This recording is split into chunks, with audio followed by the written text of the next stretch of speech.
ඔන්න බොහෝ දුෂ්කර මාර්ග අවසන් වඩේ සුන්දර ගමනාන්තයකින් කියලා කියනවා.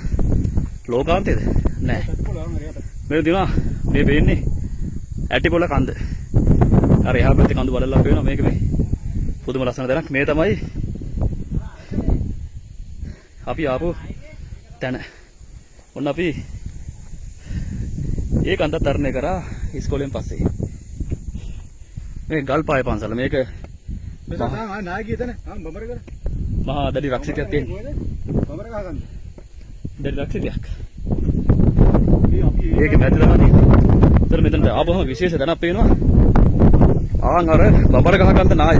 ලංකාවේ කාලෙකදී කියපු ලොකුම නාය. හරි. පුදුම කුණක් තියෙන. ආන් අර මම මේ පොල්ල දික් කරන දර බලන්න ආන් අතන. අර දෙන්නේ බබර ගහ කන්ද නාය. අපි ඔය හරහා තමයි දැන් ආවේ. එහාට මේ චෛත්‍ය පේනවා ඊටාම පොඩියට පේන්නේ.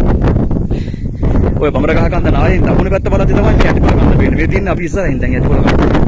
දැන් ඒක වලාකුළු වලින් ගිලගෙන තියෙන හන්දියේ තොප්පිය ගිලගෙන තියෙන්නේ. දැන් මේ වැඩ නිම නොකල චෛත්‍යයක් තියෙනවා. දාගත් විහෙර වංශය නමක් තියෙනවා මේ ගල්පාය කන්ද මුදුනේ. මේකේ ස්වාමීන් වහන්සේ නමක් ඉන්නවලු වැඩ ඉන්නවලු. නමුත් පොයට විතරයි වඩින්නේ කියලා කියනවා. නමුත් දැන් නම් මේ ස්ථානයේ යතුරු දාලා වෙන්නේ නැතන ගල්පාය. ලංකාවේ 4 දිග්භාගයේ තියෙනවා.